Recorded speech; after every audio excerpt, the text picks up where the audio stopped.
At over 124 miles per hour, more than 200 kilometers per hour, the passenger launches their body out of the sidecar, right in the middle of the turn. And this isn't a choice. It's what prevents the rollover. Because the sidecar defies everything that defines a motorcycle. It doesn't lean into corners. And even so, it blasts through public roads lined with walls, houses, and poles. And this is where logic starts to break down. Because this machine only works when two people operate as one at the exact moment, with no communication and virtually no margin for error. And when that synchronization fails, the margin to correct it almost disappears. So how does this system stay upright while breaking the fundamental rules of physics? And what actually keeps everything under control? When it's not the machine, but the human body. Because the moment that connection fails, it's not just the race that ends. Road racing already pushes riders and machines to the absolute limit. But at the Isle of Man TT, that limit simply stops existing. And it's exactly here that something even more extreme emerges. A vehicle that only works when two people think as one. In the paddock, they call it an outfit. You probably know it as a sidecar. But what looks simple, in reality demands something far more complex. Absolute coordination in motion at high speed. But not as rider and passenger. Here, both are part of the same system. And that's exactly what changes everything. Unlike a motorcycle, the sidecar doesn't lean into corners. It stays rigid, as if it's locked to the asphalt, with a low chassis and a lateral platform that completely redefines the balance of the entire system. And this is where everything starts to go wrong, because taking corners at high speed without leaning goes against everything that defines a motorcycle. So, how does this work? The answer isn't in the machine, it's in the human body.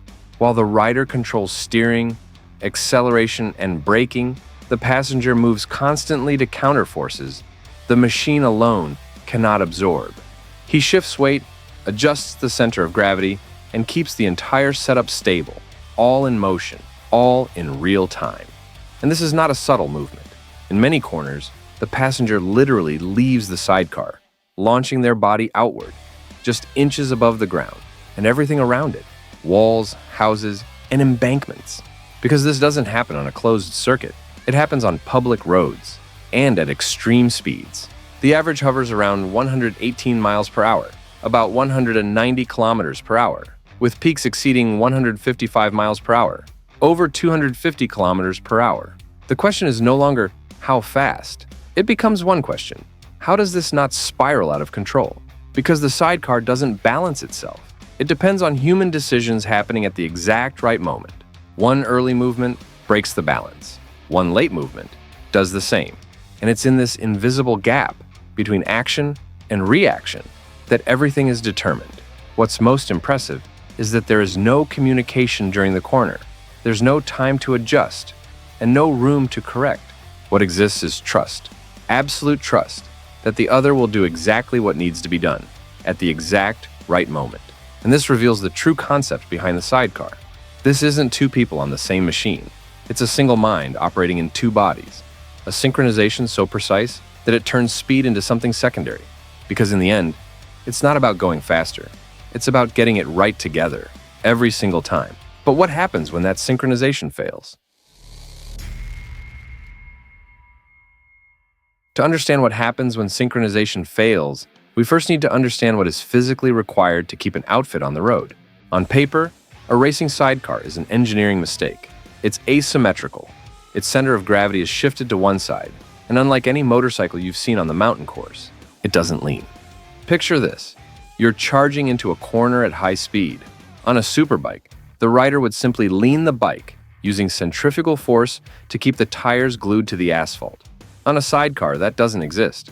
If the rider just turns the handlebars, inertia will hurl all the weight to the outside of the turn, lifting the sidecar wheel and flipping the entire machine instantly.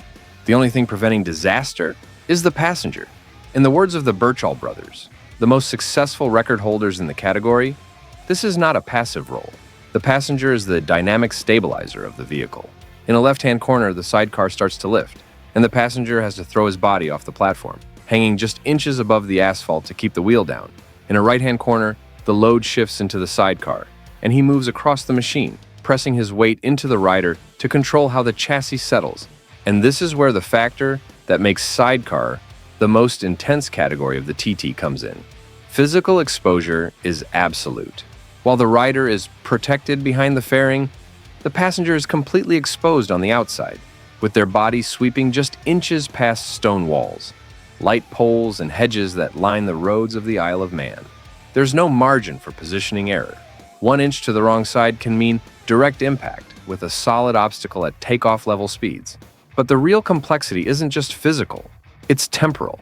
The efficiency of this human machine depends on a reaction window that is almost impossible to process, about 0.2 seconds. If the passenger moves 0.2 seconds too late, the weight isn't transferred in time, the wheel lifts, and the rider loses steering control. If he moves 0.2 seconds too early, he destabilizes the corner entry and compromises the line. And remember, there's no radio, no intercom, and with the engine screaming at 14,000 revolutions per minute, there is no voice. So, how do the Birchall brothers achieve this level of precision? The answer lies in mutual reading. After years of training and thousands of miles together, they describe that they don't need to look at each other. The passenger feels the rider's intention through chassis vibration and the slightest shift in shoulder movement. It's a telepathic connection forged under risk. They operate as a single unit, where trust is the most critical mechanical component of the outfit. Tom Birchall, the most successful passenger in history, describes that he needs to know exactly what Ben is going to do before Ben even begins to do it. If there's even a fraction of doubt, the synchronization breaks. And if the synchronization breaks, the system collapses. In other TT categories, like Superbike, the rider is the master of their own fate. If they enter a corner too fast, they can try to save it, adjust lean angle, or use the rear brake to correct the line. In Sidecar, the rider is a hostage to trust. He has to hurl the machine into the corner with absolute belief that the passenger will be exactly where they need to be. If the passenger isn't there, the rider has no tools to correct the physics. That's why the phrase most often heard in the TT paddock about sidecars is, in any other category, the rider tries to save it. Here, if one fails, it's over for both. This mutual dependence creates a unique narrative tension. The Birchalls mention that, on their best days, the internal dialogue disappears. They enter a state of flow where the machine stops being a mechanical object and becomes an extension of their own bodies. They don't ride the sidecar, they become it. It's a biomechanical organism battling the laws of physics on a road built for everyday vehicles, not for 600 cubic centimeter machines engineered for technical warfare. But this perfection is fragile. The mountain course is unforgiving. A crosswind gust in the mountain mile section, a damp manhole cover in the shadow of Glen Helen, or a single silent breakdown in communication can turn this fight into disaster in fractions of a second. The safety margin in Sidecar isn't measured in meters, but in milliseconds of synchronization. And when you see the passenger hanging off the machine, helmet just inches above the grass while the rider pushes flat out, you realize the real spectacle isn't speed. The spectacle is the total submission of one human being to the skill of another. It's the purest form of partnership in motorsport, because in the end, the stopwatch doesn't care about individual courage. It only records how well those two minds manage to operate as one. And now that you understand the weight of that responsibility, the question becomes, what goes through a rider's mind when they know their partner's life depends entirely on their next movement on the handlebars? The answer to what goes through a rider's mind at the limit isn't fear. It's absolute acceptance. For names like the Birchall brothers, the weight of carrying another life isn't a burden. It's what gives meaning to the race. In Sidecar, individual glory is a physical impossibility. If you win together. If you fail, the mistake is shared. When they cross the finish line on Glen Crutchery Road, what we see isn't just a sporting celebration. We're watching two athletes who have just survived an extreme experience. The mountain course demands something beyond courage. It demands total surrender of control.